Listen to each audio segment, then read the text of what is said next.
على جبين سعادتي وأفكاري تجري الحروف بأشواق وأزدان. السلام عليكم ورحمة الله وبركاته. الحمد لله رب العالمين. اللهم صل وسلم وكرم وعظم على سيدنا محمد الأمين وعلى آله وصحبه إلى يوم الدين. سبحانك لا علم لنا إلا ما علمتنا إنك أنت العليم الحكيم وتب علينا إنك أنت التواب الرحيم العزيز العليم عدد كل حرف كتب ويكتب أبد الآبدين ودهر الداهرين رضي الله عنا وعنكم وعن جميع المسلمين. Alhamdulillahi Rabbil Alamin. Ucapan yang patut kita ucapkan atas terlaksananya perkumpulan ini, karena dengan perkumpulan ini Allah Subhanahu wa Ta'ala menuntun daripada pemikiran serta tingkah laku kita ke jalan yang diridhai oleh Allah Subhanahu wa Ta'ala, sehingga dalam duduknya kita di dalam majelis ilmu, selain daripada mendapatkan keberkahan, mendapatkan rahmat dan keridhaan daripada Allah Subhanahu wa Ta'ala, salah satunya adalah pemikiran dan tingkah laku serta pekerjaan kita menjadi lebih tertuntun di dalam melaksanakan segala macam bentuk kegiatan yang kita lakukan. Mulut bahkan tingkah laku kita menjadi mulut yang beraturan, yang dituntun oleh syariat Allah Subhanahu wa Ta'ala. Lebih-lebih lagi di dalam hal beribadah kepada Allah Subhanahu wa Ta'ala, tentunya kita ingin mendapatkan ibadah yang diterima oleh Allah, yang sebagaimana dicontohkan oleh baginda Rasulullah sallallahu alaihi wasallam, sehingga dalam pekerjaan kita, dalam ibadah kita tidak melakukan hal-hal yang tidak diridhai oleh Allah Subhanahu wa Ta'ala, tidak melakukan ucapan, perbuatan yang bernilai sebuah sesuatu yang zalim di hadapan Allah Subhanahu wa Ta'ala. Kenapa? Karena dikatakan man jara hukmuhu ahlakahu zulmu. Siapa yang zalim atau semena-mena, tidak adil di dalam melaksanakan sesuatu hukum, baik itu hukum yang berhubungan dengan ibadah kepada Allah atau hukum sesama kepada makhluk Allah Subhanahu wa Ta'ala. Apa? Barang siapa yang zalim semena-mena dalam melaksanakan hukum, maka apa? Ahlakahu zulmuhu. Maka kezaliman yang kita lakukan itu dengan sendirinya akan mencelakakan kita sendiri. Dalam ibadah tidak baik, maka konsekuensi tidak baiknya sebagaimana salat dalam hadis yang sudah kita baca, bahwa salat itu pun mendoakan sesuatu yang tidak baik untuk kita. Begitu pula dalam pekerjaan lainnya, segala macam bentuk kezaliman dalam perlakuan, ucapan, tingkah laku, mulut kita yang zalim, maka siapa yang celaka? Diri kita yang dibawa kepada kecelakaan oleh tingkah laku kita. Apalagi yang berhubungan dengan orang banyak, di dalam menegakkan suatu hukum, di dalam memutuskan suatu perkara. Apabila yang terzalimi orang banyak, tak peduli apapun agamanya, selama orang tersebut wajib dilindungi oleh syariat Allah Subhanahu wa Ta'ala, maka itu membawa kepada kebinasaan terhadap diri kita. Sekalipun dalam kezaliman tersebut terlihat kita lebih kuat, terlihat dalam kezaliman tadi lebih hebat kita, padahal sejatinya itu adalah membawa kepada kehancuran dalam diri kita. Jadi kita bersyukur kalau tingkah laku kita mampu dididik oleh syariat Allah Subhanahu wa Ta'ala, karena itu salah satu bentuk bahwa kita termasuk daripada orang yang diinginkan keridhaan oleh Allah Subhanahu wa Ta'ala. Karena di dalam hadis banyak disebutkan bahwasanya ketika orang itu diinginkan kebaikan oleh Allah, maka salah satunya ciri-cirinya adalah dimudahkan di dalam mengerjakan jalan kebaikan, dimudahkan di dalam duduk di dalam majelis yang diridhai oleh Allah Subhanahu wa Ta'ala. Kembali kita di dalam pembahasan tentang syurutus sihhatil jamaah, dalam syarat sah-sahnya mengerjakan salat berjamaah. Yang pertama adalah alla yataqaddamal ma'mum ala imamihi fil mauqif. Bahwa si makmum tidaklah posisinya lebih terkemuka daripada imam dalam posisi yang terhitung di dalam melaksanakan salat berjamaah. Contohnya, misalnya imam berdiri, maka makmum ketika makmum tadi berdiri tidak boleh tumitnya lebih maju daripada tumit imam. Fa in kana al-ma'mumu qa'iman fala yataqaddamu bi'aqibihi ala imamihi. Jika imam dalam keadaan berdiri, maka si makmum tidak boleh tumit makmum lebih maju daripada tumit imam. Jadi yang dihitung tumit, bukan ujung kaki atau ujung jari, bukan ujung kuku. Meskipun si makmum seandainya dicontohkan termasuk daripada orang yang badannya tinggi, kemudian perawakannya, jari-jarinya panjang, jari-jarinya lebih maju daripada imam, maka itu tetap sah dengan syarat apa? Bahwa tumitnya tetap di belakang daripada tumit imam. Itu yang pertama. Wa in kana jalisan fala yataqaddamu bi aliyataihi. Jika imam berduduk, maka si makmum pun jangan lebih maju, dihitung ketika duduk ini bukan dari tumit lagi, tapi dengan posisi apa jadi kita ini buritannya. Nah, ini burit kedudukan dilihati. Imam harus lebih maju. Wa in kana muttaji'an fala yataqaddamu bi jambihi. Jika imamnya dalam keadaan sakit, kemudian dia mengimami salat berjamaah, maka apa yang dilakukan imam? Dia salat dalam keadaan tidak mampu berduduk, maka berbaring ke samping. Sunnah menggunakan apa ini namanya? Samping yang kanan. Ketika berbaring ke sebelah kanan, maka si makmum seandainya ini imamnya yang sakit, maka jangan sampai apa ini namanya, posisi samping si makmum lebih maju daripada imam. Wa in kana mustalqiyan fala yataqaddamu bi ra'sihi.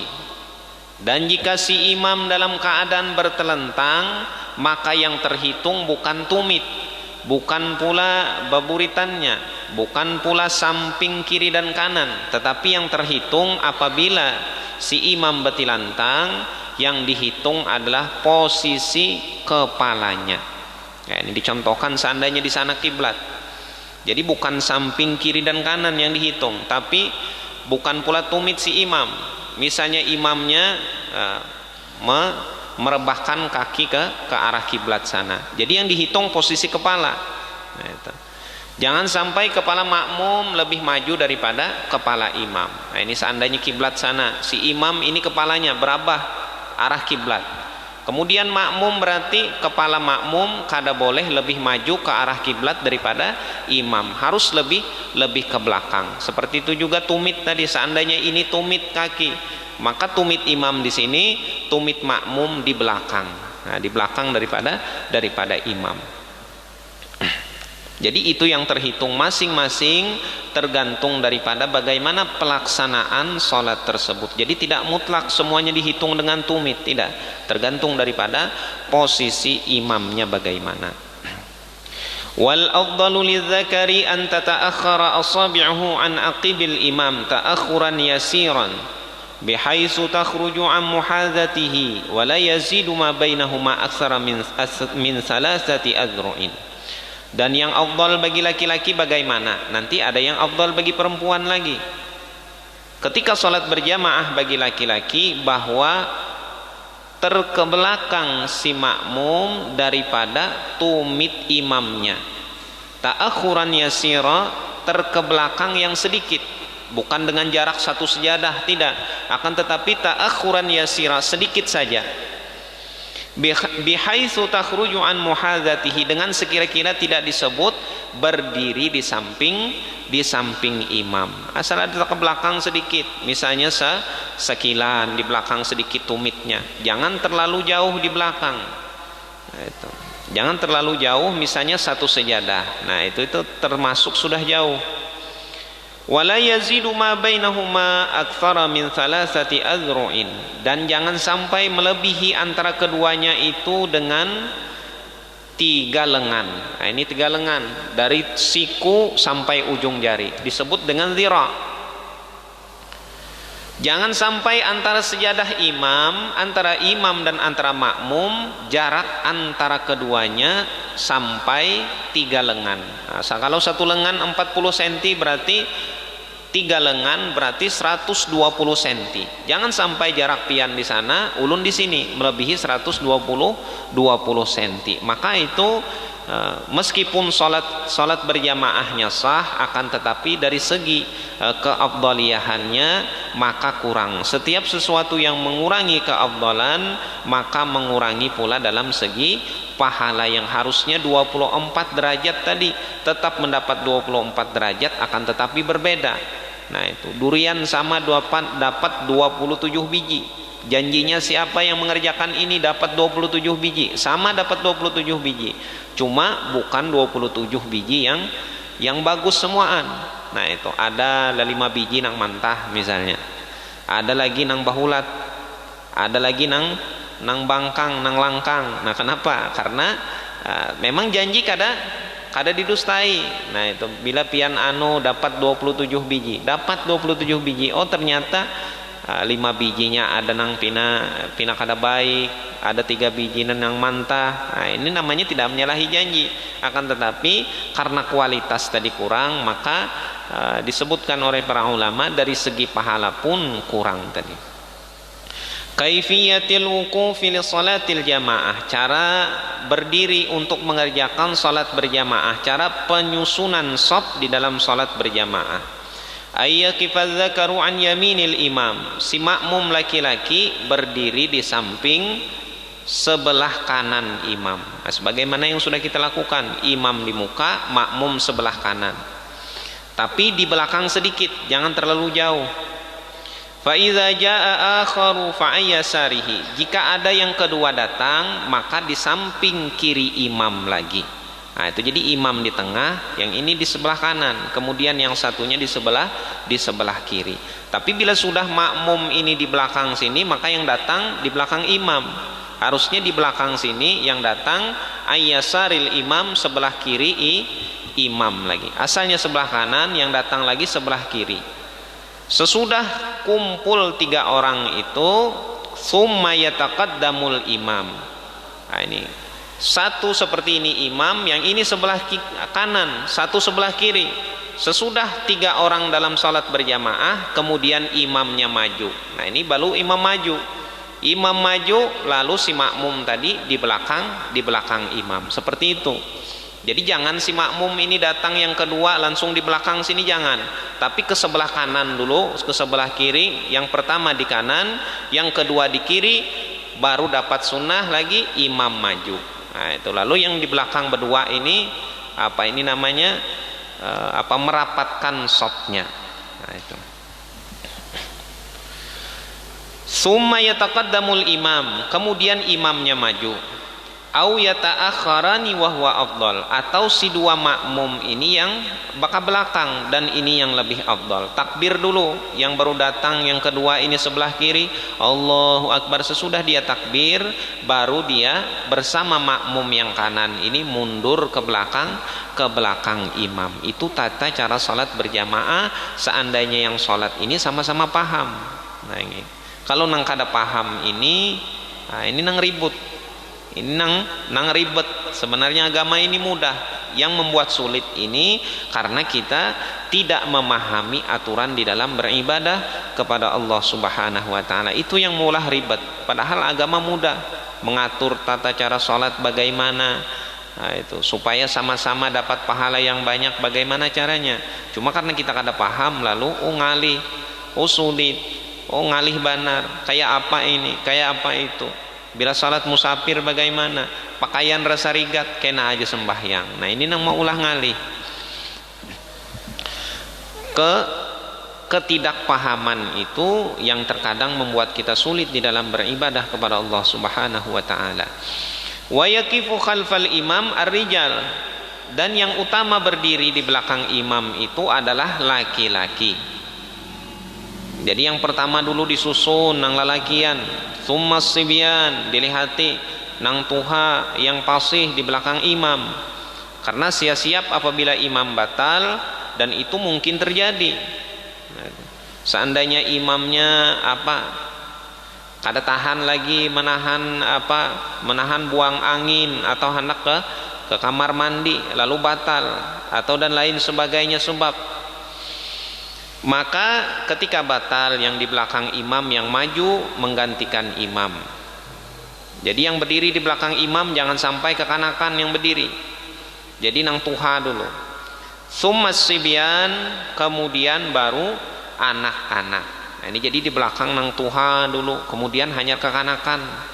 Nah itu kekanakan selanjutnya. Cuma hati-hati, jangan sampai disusun kekanakan juga. Karena begayaan aja sembahyangnya, ribut lagi.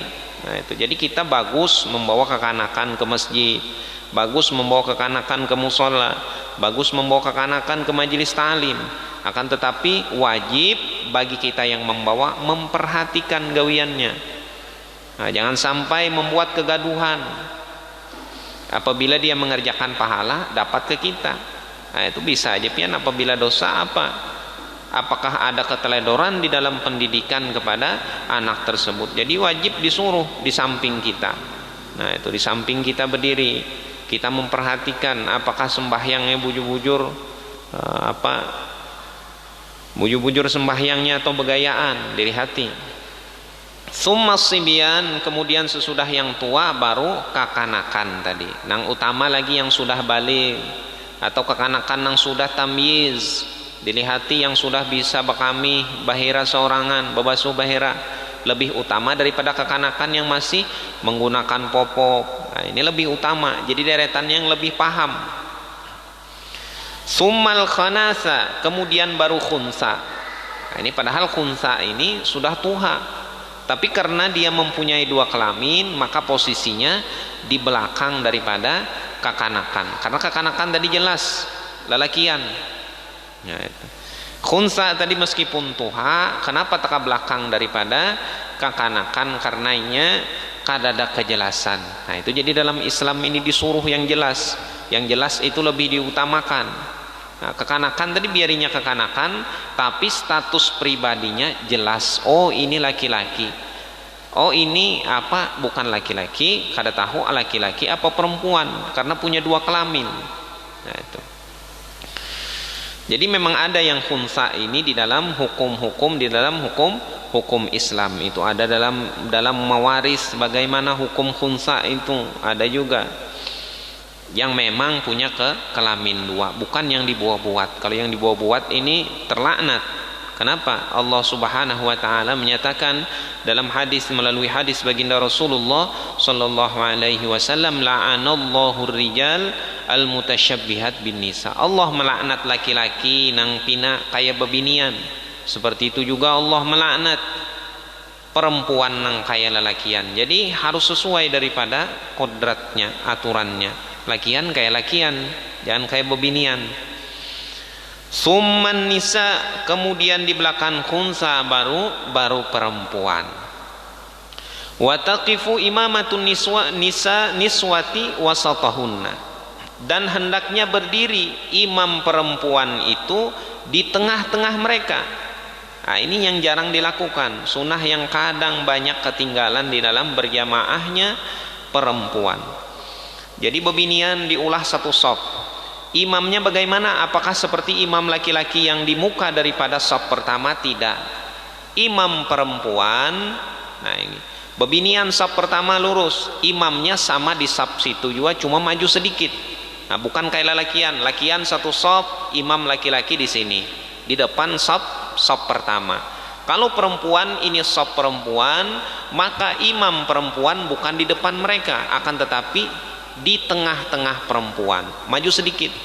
Nah itu di semua kitab-kitab fikih menyebutkan seperti itu, di dalam Syarah Minhaj, di dalam kitab-kitab yang lainnya, Umairah, kemudian yang lainnya lagi, Mughni Muhtaj dan lain sebagainya menyebutkan seperti itu. Cara shop perempuan itu adalah satu shop sama dengan shop yang pertama, akan tetapi maju sedikit daripada shop yang lainnya, maju sedikit daripada shop pertama, bukan seperti laki-laki. Nah, jadi satu shop dengan shop yang pertama, akan tetapi maju sedikit. Nah itu karena apa? Karena kata ulama itu lebih menutupi bagi perempuan tadi, lebih tidak bernampak dirinya daripada yang lain. Jadi dalam shop yang sama, akan tetapi ma'a taqaddumin yasirin laha, maju sedikit daripada yang lainnya. Wa kadzalika imamul uratil busara'i fi ghairi dhulmati, dan seperti itu pula imam yang batilanjang. Nah, ini imam yang batilanjang bagaimana? Ketika di dalam keadaan terpaksa, dalam keadaan darurat, tidak mempunyai pakaian, akhirnya apa? Orang yang tidak mempunyai pakaian pun diperintahkan untuk mengerjakan sholat. Tapi kalau punya pakaian jelas haram. Ini tidak punya pakaian, akhirnya apa? Dalam keadaan tidak punya pakaian, tidak ada yang bisa dijahit seperti dedaunan, lalu dua orang tadi sholat berjamaah. Bagaimana imamnya? Nah, jangan maju banar daripada kakawanan yang lain, maju sedikit aja kayak bebinian posisinya, jadi kada kelihatan aurat si imam tadi. Jangan pemukaan maju banar. Nah, itu kenapa? Karena dalam hukum kan kita tetap disuruh sholat bagaimanapun keadaannya. Tidak punya wudu, sholat bighairi tahurain. Tidak punya pakaian, sholat tanpa menggunakan pakaian. Tapi nanti diulang ketika menemukan syarat-syarat yang diperintahkan di dalam sholat. Jadi itu tetap ada hukum untuk mengerjakan sholat. Ketika imam tadi terpaksa sholat seperti itu, makmumnya pun seperti itu, apa? Makmumnya ini dalam keadaan normal melihat, maka tidak boleh imam di muka. Oh, itu kelihatan kena kemaluan imam. Jadi imamnya tadi di tengah seperti bebinian juga cara sholatnya. Nah, dengan apa ini? Dengan ilah si imam tadi, si makmum tadi dalam keadaan sholat melihat bukan dalam kegelapan, tapi emun sembahyangnya dikadap. Nah, itu sembahyangnya dikadap, kada kelihatan juga aurat si imam ini, maka bagi si makmum boleh berdiri di belakang imam takamuka, bisa aja kalau memang dalam keadaan gelap. Atau si makmum ini orang-orang yang buta, nah, sama-sama kada berpakaian, imamnya kada berpakaian juga, akhirnya bolehlah si imam berdiri di muka karena kada melihat juga. Nah itu, maka dalam keadaan itu taqaddama imamuhum, berdirilah dalam keadaan maju si imam tadi. Nah, itu jadi syariat tidak ada yang memberatkan. Cara berdirinya ada, bagaimana cara sholat seandainya terjadi hukum seperti itu, tetap disuruh sholat, akan tetapi dengan aturan yang sedikit berbeda daripada dalam keadaan yang normal. Mas'alatul jarri, kemudian masalah menarik seseorang di dalam sholat. Ada namanya as-sahab atau al-jar fis shalah, menarik orang dari shop di depan kita. Kita datang ke Dudi, shop di sini sudah full. Apa yang kita lakukan? Kita tidak boleh membuat shop baru selama shop yang pertama belum terisi dengan sempurna. Harusnya diulah shop pertama dulu, jangan kita di belakang betunggalan. Atau yang kedua belum sempurna, datang kita membuat shop baru lagi, maka ini tidak boleh. Ada kalanya orang tadi datang sholat berjamaah dalam keadaan apa? Dalam keadaan shop sudah full, lalu dengan terpaksa sholat seorangan di belakang. Nah, itu. Jadi ada hukumnya. Hukumnya seperti ini, takbirlah dulu kita di shop sendirian, kemudian sesudah kita takbir disunnahkan bagi kita untuk menarik orang yang di depan kita mundur ke belakang, mengawani supaya kada seorangan di shop yang selanjutnya. Nah itu di shop yang selanjutnya supaya tidak sendirian. Dan yang ditarik sunnah juga untuk membantu yang di belakang supaya kada seorangan. Nah ini kada ditarik sarik. Nah itu ditarik kayak ini. Nah, yang menarik ini pula keras menarik. Nah itu lalu kada hakun ya nampak karas kada hakun. si yang ditarik ini kada paham. Nah, jadi dalam sholat ada hal seperti itu, disunahkan menarik orang yang berada di shop depan kita. Akan tetapi ada syarat-syaratnya ini. Wahia idza lam yajidil musalli sa'atan fil saffin. Ini dalam keadaan ketika kita tidak menemukan kelonggaran di dalam shaf yang ada di depan kita. Disunnahkan sunnalahul jarru awis sahbu. Disunnahkan baginya menarik seseorang yang berada di depannya bi khamsati syurutin dengan 5 syarat. Yang pertama ayyakunal majruru hurran. Yang pertama yang ditarik ini adalah orang merdeka. Alhamdulillah kita merdeka semua. Nah itu. Karena kalau orang yang ditarik ini adalah budak, kada boleh kita menarik. Kita tahu ini orang posisinya statusnya dulu. Misalnya adalah seorang budak, maka tidak boleh kita. Barangkali yang dijaga di sampingnya ini adalah majikannya. Nah itu. Tidak boleh kita menariknya daripada posisinya. Ketika yang ditarik ini adalah seorang budak, maka tidak sunnah dia untuk mundur ke belakang, dan kita pun tidak boleh menariknya. Karena hukumnya kemarin seperti sering ulun sebutkan, hukum budak itu adalah lebih banyak kepada segi hartanya. Artinya boleh dijual belikan, dia sendiri tidak memiliki kemerdekaan dalam dirinya, kehendaknya tidak punya, adalah kehendak daripada petuanannya. Oleh sebabnya ketika dia disuruh petuanannya sholat di samping tadi, kada boleh kita menarik si hamba tadi. Nah, itu jadi yang ditarik, alhamdulillah kita merdeka semua. Artinya kita ini boleh ditarik ke semuanya dalam sholat. Ayyakuna adadu shaffil majruri minhu aktsara minasnaini. Dan adalah daripada jumlah orang yang ada di shaf itu lebih banyak daripada 2 orang. Nah, ini berarti halus banar pada sembahyangnya ini. Kada kawa lagi kita menjadi yang ketiga dalam shaf. Nah itu. Kita tidak mampu menjadi orang yang ketiga dalam shaf. Artinya halus benar rumahnya, kamarnya kecil, sholatnya ini itu terbatas orangnya. Imam 1, makmum 2 di belakang. Kita kada kawa di samping jadi yang ketiga. Maka dalam keadaan seperti itu tidak boleh menarik. Kenapa? Karena bilangan yang sholat ini sedikit aja, 2 aja orangnya, bertiga lawan imam. Nah, itu. Tapi bila orangnya banyak, di belakang imam ini ada 3, ada 4, ada 5, boleh satunya kita tarik. Ayyadunna muwafaqatal majrur, bahwa dia menyangka atau meyakini sangkaan banyak. Sangkaan banyak artinya kita mempunyai keyakinan bahwa yang ditarik ini bakalan mengikuti dengan yang kita lakukan. Yang pertama, orangnya kita kenal, orangnya kita tahu, ini paham dengan hukum, dia pernah duduk di majelis ilmu juga, insya Allah dia mengerti dan dia mau mengabulkan tarikan kita tadi, bukan orang yang sedang berselisihan dengan kita. Nah, itu. Kalau kita tarik mungkin tersinggung, jadi kada usah ditarik kalau memang orang ini ada sangkut paut permasalahan pribadi dengan kita. Itu dalam Islam indah. Kalau memang ada sangkutan pribadi, jangan ditarik. Oh ini sarik, ini menarik aku. Nah itu kenapa? Karena hadis Nabi itu ketika seseorang marah kepada saudaranya atau muslim yang lain boleh, tetapi hanya diberi waktu 3 hari, tidak melebihi daripada itu.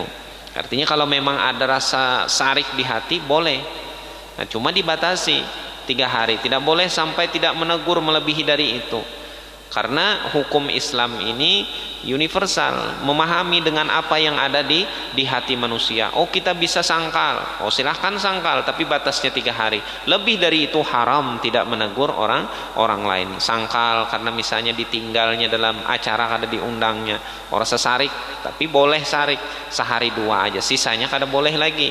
Nah itu jadi ada kesempurnaan dalam Islam. Tidak boleh berlarut-larut dalam kemarahan, kada betaguran sebulan, 2 bulan, 3 bulan, setahun, 2 tahun lawan tetangga. Oh ini haram dalam Islam. Tidak didoakan kebaikan oleh para malaikat. Jadi yang ditarik tadi kita yakin, oh ini orangnya tidak ada masalah pribadi dengan kita. Orang ditarik ini kada tersinggung, orang ditarik ini mengerti dengan hukum.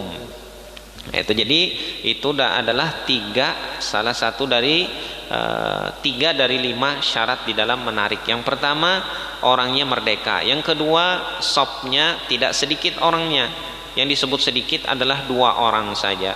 Kemudian bahwa kita meyakini yang ditarik ini bakalan mengikuti atau mengabulkan dengan niat baik kita di dalam melaksanakan kesunahan di dalam salat berjamaah. Syarat-syarat selanjutnya wallahu a'lam bissawab. Ala hadhihi niyyah wa kulli niyyatin salihah wa ila hadratin nabiy Mustafa Muhammadin sallallahu alaihi wasallam.